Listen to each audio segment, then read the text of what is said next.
नमस्कार दोस्तों, आपका स्वागत है यूट्यूब चैनल एसके टेक्निशियन पर। यूपी स्कॉलरशिप 2024-25 यानी कि जो लास्ट सेशन है उसमें आप लोग लगातार जो है कि अपडेट्स आपने देख ली, टाइम टेबल आपने देख लिया कि 24-25 के जो बचे हुए छात्र थे, करीब में 6 लाख ऐसे छात्र हैं, 5.88 लाख से, जिसके लिए गवर्नमेंट ने 647 करोड़ का बजट जो है अभी जस्ट जारी किया। अभी अपने ये न्यूज चारों तरफ आप सभी को पता चल गया। उसके बाद मैंने आप लोगों के लिए पूरा टाइम टेबल बाकी चीजें भी इस वीडियोस के थ्रू आपको यहाँ पर समझा दिया। अब पोर्टल खुलेगा, आप सभी को मालूम है, 27 अक्टूबर से लेकर 31 अक्टूबर के बीच में, मतलब 5 दिनों के लिए पोर्टल खोला जाएगा। ये आपने शेड्यूल आप सभी ने देखा है, सबको मालूम है। उसके बाद एक जो कांस्टेंट सवाल है जिसके लिए आप इस वीडियो तक आए हो कि आखिर में फॉर्म किसको भरना है। अब पोर्टल तो खुलेगा, आप सबको पता चल गया कि 27 अक्टूबर से पोर्टल खुलेगा, लेकिन सवाल एक ही है आप लोगों के मन में कि आखिर में फॉर्म किसको भरना है। अलग अलग टाइप के क्राइटेरियाज हैं। कुछ लोगों के फॉर्म आप में से ऐसे हैं जिनके फॉर्म वेरीफाई थे लेकिन पैसा नहीं आया। कुछ लोगों का ऐसा था कि उन्होंने फॉर्म भरा लेकिन फाइनल प्रिंट आउट नहीं निकला।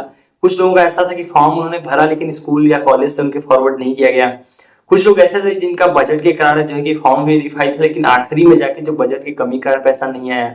कुछ में से आप में से ऐसे थे जिनका जो है फॉर्म रिजेक्ट कर दिया गया था, और कुछ ऐसे लोग हैं जिनका मास्टर डेटा इन चीजों के लिए ब्लॉक किया गया था। तो ऐसे में सवाल ये है कि आखिर में जो पोर्टल खुल रहा है उसमें आवेदन किसको करना है। आवेदन अगर अब एक तो डाउट रह गया होगा आपके मन में कि आखिर में पोर्टल भी खोला जा रहा है, 647 करोड़ भी दिया जा रहा है, लेकिन में ये किसको मिलेगा। तो इस वीडियो के अंदर हम लोग उसी चीजों पर बात करेंगे। मैं आपको पूरा जो है कि एक एक क्राइटेरिया वाइज सब कुछ समझा दूंगा आपको अच्छे से कि आखिर में पोर्टल खुलेगा तो आवेदन किसको किसको करना पड़ेगा। तो वीडियो को लाइक कर देना, चैनल को सब्सक्राइब नहीं कर रखा आपने, अगर आपको सही और सटीक जानकारी पानी है तुरंत सब्सक्राइब करके रख लो। अब चलिए लाइन से बात करते हैं, आखिर में पोर्टल खुलेगा तो आवेदन किसको करना है। देखो, सबसे पहले तो मैं आपको बता दूं जो पोर्टल खुल रहा है इसमें आवेदन किसको करना है। अभी मैं आपको यहाँ पर न्यूज भी आप देख पाओगे अपनी स्क्रीन पर, आप देख लेना। इसके अलावा और कोई भी जो है ना तो नोटिस में कहीं पे लिखा हुआ है किसको आवेदन करना है, ना ही किसी और न्यूज में लिखा हुआ है। ये जो आप आर्टिकल आप सामने देख पा रहे हो एकमात्र यही सोर्स है, दैनिक जागरण का आर्टिकल जिसमें आप देख रहे हो स्क्रीन पर। इसमें साफ साफ लिखा है कि आवेदन सिर्फ और सिर्फ 2 लोगों को करना है। 2 लोग कौन से, और मेरा भी मानना है कि सिर्फ इन्हीं कुछ लोगों को आवेदन करना है। सबसे पहले तो आप में से जिन लोगों का भी स्टेटस ब्लॉक किया गया है, आप बहुत सारे ऐसे लोग हैं जिनका मास्टर फीस या मास्टर डेटा या फीस नॉट जो भी कारण रहा हो ब्लॉक अगर किया गया होगा, अगर आपके स्टेटस में ब्लॉक दिखा था और आपको स्कॉलरशिप नहीं मिली थी तो आपको कंफर्म है कि आवेदन करना पड़ेगा। ये पोर्टल आपके लिए खुल रहा है। तो जिन लोगों का भी ध्यान से सुन लेना ताकि आपको क्लियर हो जाए, जिनका भी अगर आप में से अगर आपका ब्लॉक किया गया था मास्टर फी की वजह से, मास्टर डेटा की वजह से, या तमाम जितने भी कारण थे सारे, फीस हो गया या मास्टर सीट का सत्यापन नहीं हुआ, इन चीजों के कारण, तो अगर आपका ब्लॉक किया गया था तो आपको जरूर से जरूर दोबारा आवेदन करना पड़ेगा। ये हो गया, इस आप न्यूज में भी देख पा रहे हो और ये मैं भी बता रहा हूँ आपको। दूसरी चीज, जिन लोग आप में से बहुत सारे ऐसे लोग थे जिन्होंने क्या किया था, आपने जब फॉर्म भरा होगा तब आपका रिजल्ट नहीं आया तो आपने क्या किया होगा, रिजल्ट नॉट एट डिक्लेयर करके जो है कि आपने आवेदन कर लिया होगा। तो ऐसे लोगों को भी जो है कि दोबारा आवेदन करना पड़ेगा। ये जो पोर्टल खुल रहा है 27 से लेकर 31 अक्टूबर के बीच में, इस दौरान आपको भी जो है कि ऑनलाइन जाना है, अपना यूपी स्कॉलरशिप की वेबसाइट पर जाओगे, वहां पर जाके आपको आवेदन करना पड़ेगा। तो ये हो गई ये 2 फिक्स जिनको आवेदन करना ही करना पड़ेगा। अब आप लोगों के जो डाउट है बाकी इसके अलावा जो लोग बच गए हैं उनके ऊपर लाइन से बात करते हैं। देखो, अभी तो सबसे पहले कि आप जो नोटिस देख पा रहे होगे, आप यूपी स्कॉलरशिप वेबसाइट पर उसको जो है कि अपडेट कर दिया गया। पहले पेज पर जाओगे तो वहां पर आपको 24-25 का पूरा यहाँ विधिवत लिखा हुआ है कि मास्टर डेटा लॉक कब से कब तक होगा, 10 से लेकर 14 तक होगा। फिर फीस का सत्यापन 18 तक होगा। उसके बाद जिला समाज के अधिकारी उसका सत्यापन 26 तक करेंगे। उसके बाद आप लोग ऑनलाइन आवेदन 27 अक्टूबर से लेकर 31 अक्टूबर तक कर सकते हो। फिर फाइनल प्रिंट आउट आप 1 नवंबर तक ले सकते हो। मैं आपको रिपीट करता हूँ जिससे आपको चीजें क्लियर हो जाए। उसके बाद आपको आपका जो कॉलेज है उसको फॉरवर्ड कर सकता है, वो 2 नवंबर तक उनको फॉरवर्ड करना पड़ेगा। और एनआईसी इसको 18 नवंबर तक चेक करेगा और समाज कल्याण अधिकारी इसको 25 अक्टूबर तक जो है कि इसका वो कर देंगे फाइनल वेरिफिकेशन, और 28 नवंबर तक आपको स्कॉलरशिप मिलेगी। ये शेड्यूल था जो मैंने आपको बता दिया। अब डाउट जो लोग रह गए कि उनको आवेदन करना नहीं करना, आपने सब देखो, सबसे पहले लाइन से मैं बात करूंगा।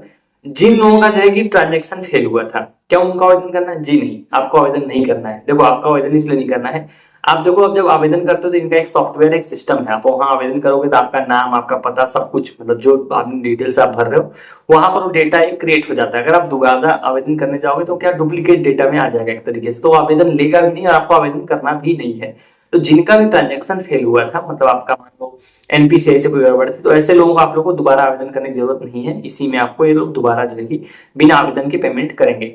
अब दूसरा हो गया उन लोगों का जिन लोगों का जो है कि रिजेक्ट किया गया था, तो क्या आपको आवेदन करना है या नहीं करना है। देखो, ऐसा किसी नोटिस में कहीं भी लिखा नहीं है कि रिजेक्ट हुआ है तो क्या होगा उनका। देखो, अगर आपका रिजेक्ट हुआ है तो आपको एक जो नोटिस में एक न्यूज मैंने देखा था, मतलब दैनिक जागरण का आई थिंक आर्टिकल में लिखा गया है कि अगर मान लो आपके फॉर्म में, आई थिंक जो नोटिस मैंने स्टार्टिंग में लिखा था उसमें लिखा हुआ है कि अगर आपके फॉर्म में कोई छोटी बहुत गलती रही हो, मान लो आपका हाई स्कूल का कुछ रोल नंबर आपसे गलत हो गया या और कोई चीज गलत रही हुई जिसके कारण आपका फॉर्म रिजेक्ट हो गया, तो करेक्शन विंडो जो खुलेगी 8 से लेकर 11 नवंबर के बीच में, इस नए मतलब शेड्यूल के हिसाब से बता रहा हूँ आपको, तो उसमें आपको जो है कि करेक्शन करने का मौका हो सकता है मिले। ये हो सकता है इसलिए बोल रहा हूँ क्योंकि गारंटी नहीं है, अगर आपको मौका मिलता था आपको करेक्शन करके दोबारा चीजें सही करनी पड़ेगी। अब वो है कि आपको जीरो से आवेदन शुरू से करना है या नहीं करना, तो आपको शुरू से आवेदन करने की जरूरत नहीं पड़ेगी। ये हो गया ये वाला। अब दूसरा जो हो गया आप लोग का, कुछ लोगों का ऐसा था कि फॉर्म वेरीफाई था, सब कुछ ओके था, एंड में बजट के कारण आपको स्कॉलरशिप नहीं मिली थी, कि आपको आवेदन करने की जरूरत है या नहीं है, तो बिल्कुल भी नहीं है। आपका भी जो है आवेदन करने की जरूरत नहीं है, क्योंकि आपका फॉर्म पूरी तरीके से आपने भरा था, आपका फॉर्म भी वेरीफाई हुआ था। वो तो गवर्नमेंट के पास आपको देने के लिए पैसा नहीं था, बजट नहीं था, इसके कारण आपको स्कॉलरशिप नहीं मिली, तो ऐसे में आपको दोबारा आवेदन करने की कोई भी जरूरत नहीं है। अब उसके अलावा एक और जो कैटेगरी बच गई वो आप में से ऐसे लोग होंगे जिनका रिजल्ट वाला, तो मैंने आपको स्टार्टिंग बताया, जिन लोगों का रिजल्ट अपडेट नहीं हो पाया था उसके कारण फॉर्म रिजेक्ट किया गया था, तो आप सभी को दोबारा आवेदन जरूर करना पड़ेगा। दोबारा मतलब आवेदन, आप जब पोर्टल खुलेगा तो आप आवेदन करोगे। ये हो गए कुछ इंपॉर्टेंट कैटेगरीज। अब मैं आप में से कुछ और लोग ऐसे होंगे जिनका जो है कि अब मान लो सपोज करते हैं कि आपने फॉर्म भरा, लेकिन उसके बाद आपने फॉर्म या तो फाइनल सबमिट नहीं किया, कुछ नहीं किया। देखो जिन लोगों ने फाइनल सबमिट नहीं किया, फाइनल प्रिंट आउट नहीं निकाला, तो वो आप लोग दोबारा आवेदन कर सकते हो। मतलब हो सकता है पोर्टल खुले तो आप फ्रेश आवेदन जो है कि 24-25 के हिसाब से आप आवेदन कर पाओगे। अब आप में से बहुत से ऐसे लोग हैं जिन्होंने फॉर्म भरा, फाइनल सबमिट भी किया, लेकिन उनके कॉलेज से फॉरवर्ड नहीं किया गया, तो ऐसे लोगों का क्या होगा, ऐसे लोग आपको दोबारा आवेदन करना पड़ेगा। देखो सिंपल सी बात है, क्योंकि आपका आगे से फॉरवर्ड हुआ ही नहीं, तो फॉर्म आगे गया ही नहीं कभी, तो पोर्टल खुलेगा तो आपको आवेदन करने का मौका मिलेगा। ये तो जो मैंने पूरा आपको समझा दिया कि किसको आवेदन करना है किसको नहीं करना। उसके अलावा एक और इंपॉर्टेंट चीज, देखो बहुत बेसिक चीज है कि जब ये पोर्टल खुलेगा 27 अक्टूबर से, तो आपको क्या करना पड़ेगा, आप लॉग इन करके देख लेना। अगर आपको वहां पर कुछ खुद देखो जो आपके लिए एक्शनेबल आइटम होगा, मतलब आपके लिए लेवल पे आपको अगर कुछ करने को कहा जाएगा, तो आप जब लॉग इन करोगे तो वहां पर वो पेज पर शो होगा। अगर आपको ऑप्शन आ रहा है, आपको कुछ चेंज करने का आ रहा है, या फिर आपको करेक्शन का आ रहा है, या फिर आपको ऑनलाइन आवेदन करने का आ रहा है, तो सिंपल सी बात है कि आप आवेदन कर सकते हो। हालांकि मैंने आपको कैटेगरीज बता दी कि किसको आवेदन करना है किसको नहीं करना है। तो वो पोर्टल खुलेगा तब ये चीजें आपको ज्यादा क्लियर होंगी, क्योंकि अभी आप कोई नोटिस कोई न्यूज में इन्होंने क्लियर नहीं लिखा है किसको आवेदन करना है किसको नहीं करना है। ये तो मैंने सारा अपने एक्सपीरियंस के हिसाब से और ऐसे आपको बता दिया है। बाकी और आपके अगर इस वीडियो के अंदर तो इतना ही था जो आप लोगों के मेन डाउट थे आवेदन को लेकर। उम्मीद करता हूँ आपके वो वाले डाउट क्लियर होंगे। इसके अलावा अगर कुछ छूट गया हो या फिर और कोई डाउट हो तो कमेंट सेक्शन आपका है, वहां जाइए आप कमेंट ड्रॉप कीजिए। उसके अलावा आप इंस्टाग्राम पर भी मेरे तक रीच आउट कर सकते हैं, फॉलो करके वहां पर भी मैसेज ड्रॉप कर सकते हो। सो चलिए गाइस, इस वाली वीडियो में इतना ही। Thank you for watching, stay tuned to SK take.